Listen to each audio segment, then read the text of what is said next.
레위기 5장 1절부터 13절까지 말씀을 함께 봉독합니다.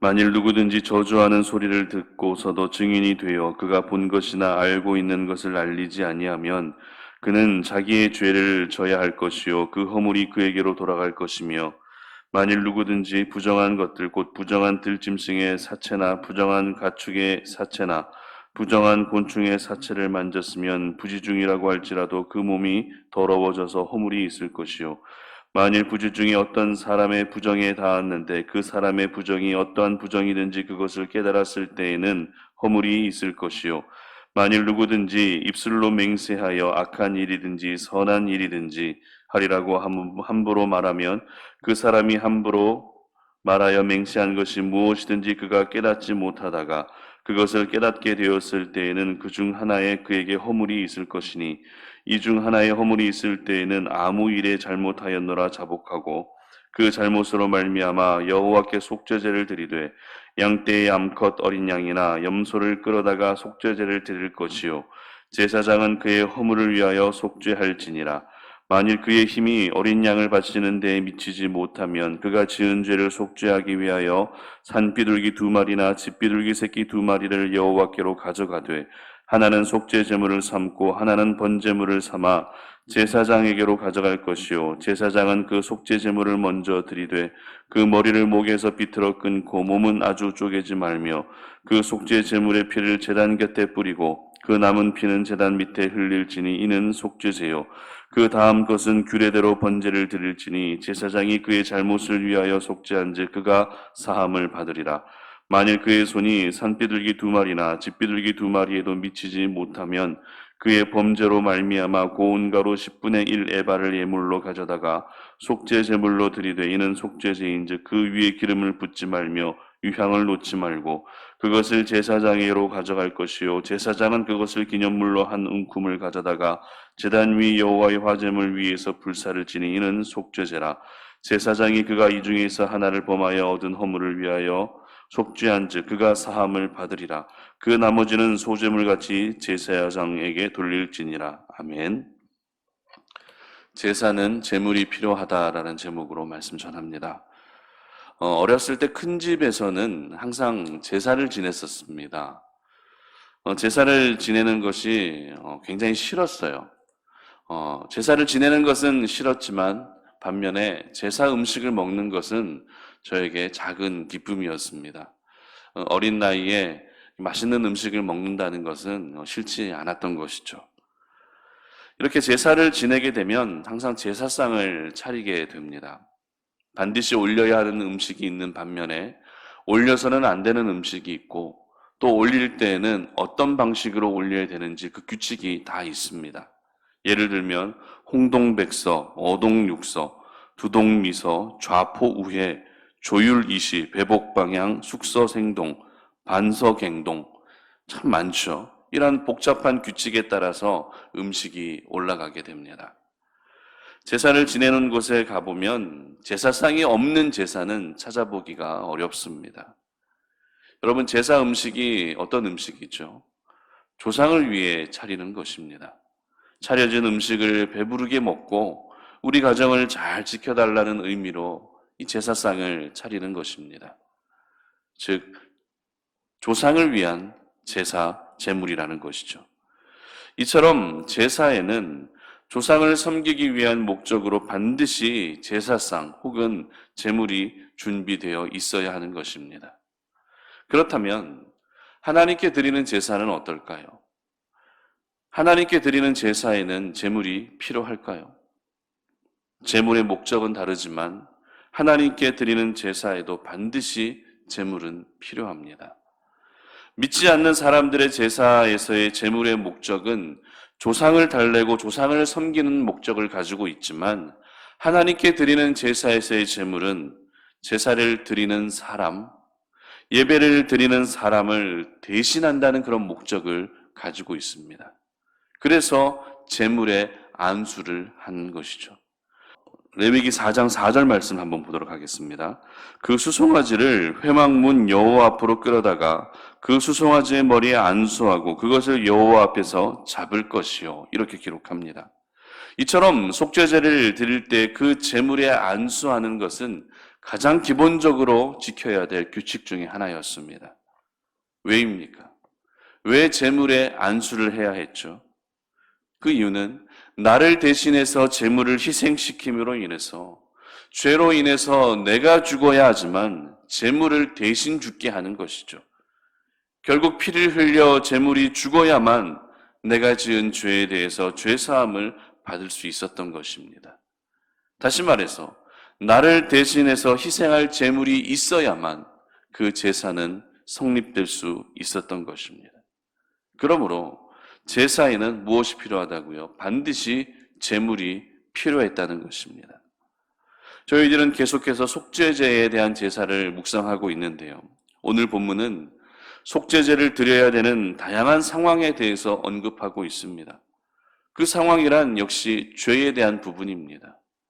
구체적으로 말씀드리면 먼저 내가 어떤 사건에 대해서 보고 들은 바가 있었을 때 그것을 말하지 않는다면, 증인으로서 그것을 말하지 않는다면 그것도 역시 속죄제를 드려야 되는 죄에 해당된다는 것입니다.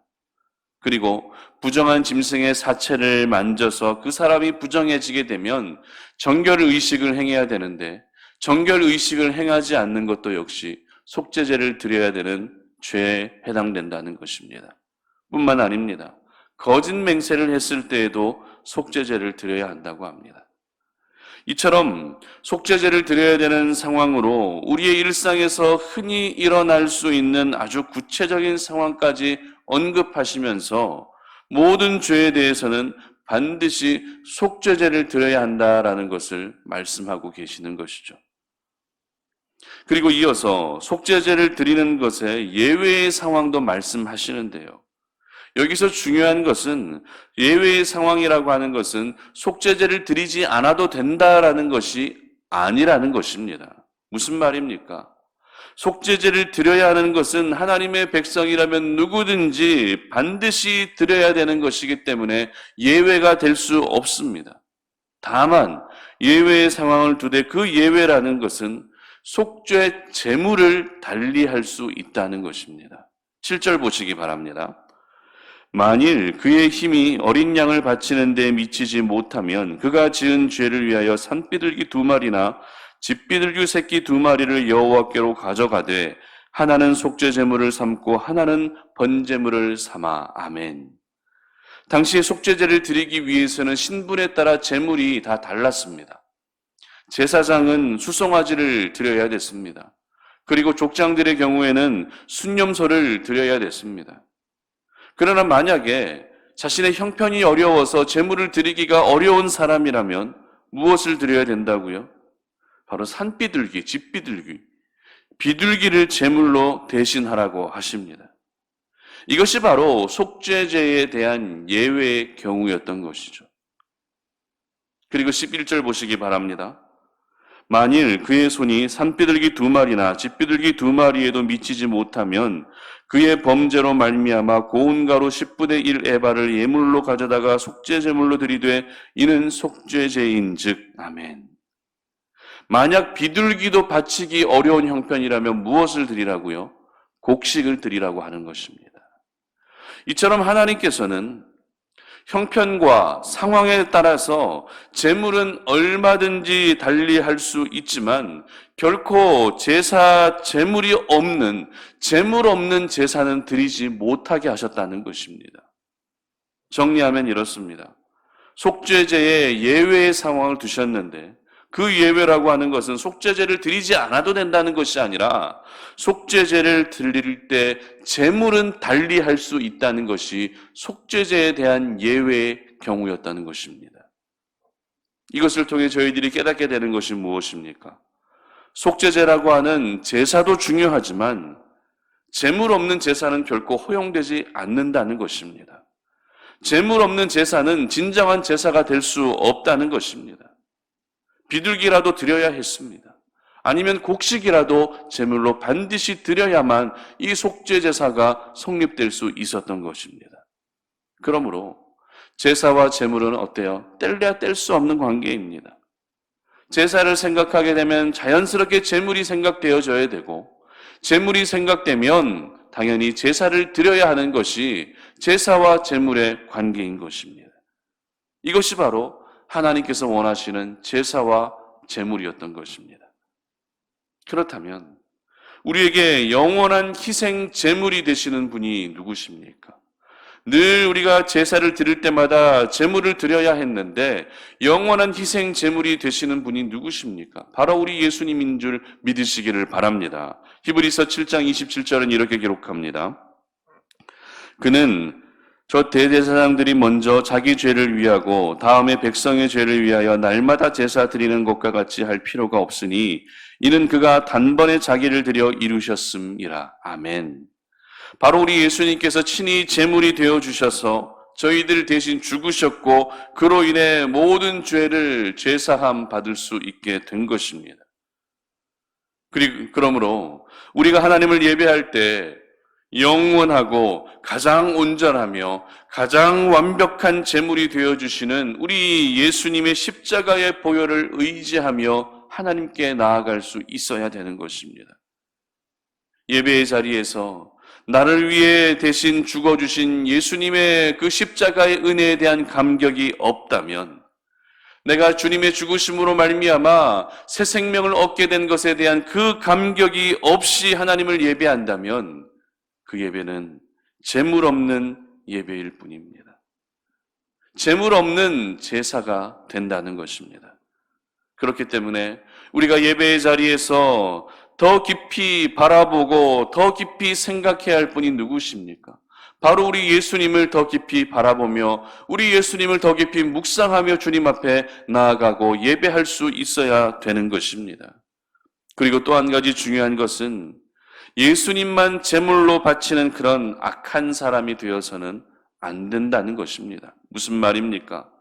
내가 하나님을 예배하는 자리에 나와왔다면 나 자신이 하나님께 드려지는 제물이 될 수 있어야 한다는 것입니다. 예수님만 제물로 바쳐지는 것이 아니라 나 자신도 역시 하나님께 제물로 바쳐져야 한다는 것이죠. 그래서 로마서 12장 1절은 이렇게 기록합니다.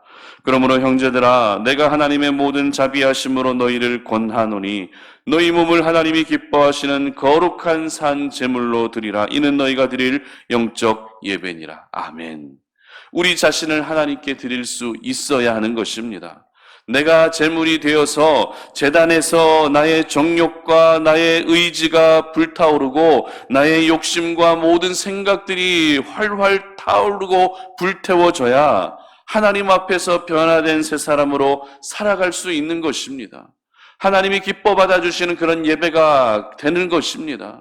그 예배를 통해서 내가 하나님 앞에서 어떠한 사람으로 살아가야 되겠다라고 하는 온전한 헌신과 결단이 있어질 때 그 예배가 하나님이 받아주시는 예배가 된다는 것입니다. 그러나 저희는 어떻게 합니까?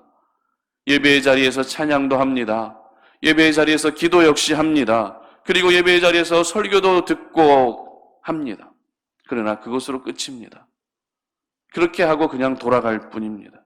예배의 자리에서 그 어떤 결단도 없습니다. 그 어떤 헌신도 이루어지지 않은 채 다시 삶의 자리로 돌아가고 있는 저희들의 모습이 얼마나 많이 있습니까? 이러한 모습은 재물 없는 예배일 뿐입니다.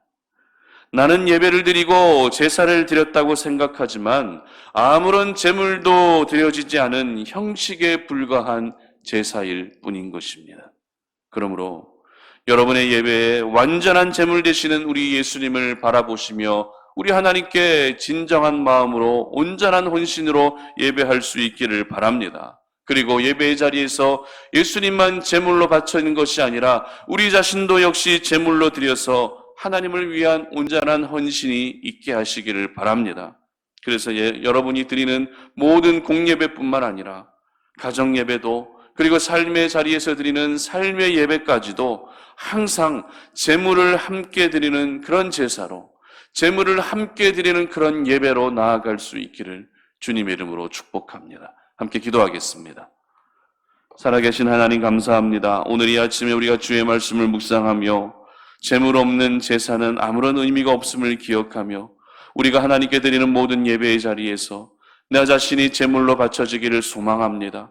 그리고 영원한 재물, 온전한 재물, 가장 완전한 재물이 되시는 주님을 바라보며 그렇게 하나님을 예배하기를 원합니다. 지금까지 우리의 예배 속에서 그 어떤 재물도 없이 형식적인 예배로만 드려졌다면 이제는 그러한 예배는 중단되게 하시고 재물을 함께 바쳐드릴 수 있는 그 재물이 비둘기라도 그 재물이 곡식이라 할지라도 아무리 사소한 것이라 할지라도 주님 앞에 제물로 드리면서 하나님께 예배하며 하나님을 제사할 수 있는 저희 모두가 되게 하여 주시옵소서. 그래서 그 예배의 자리에서 진정한 헌신과 결단과 온전한 하나님을 향한 그 마음의 다짐들이 계속해서 일어날 수 있도록 도와주시옵소서. 감사드리며 예수님의 이름으로 기도드립니다. 아멘.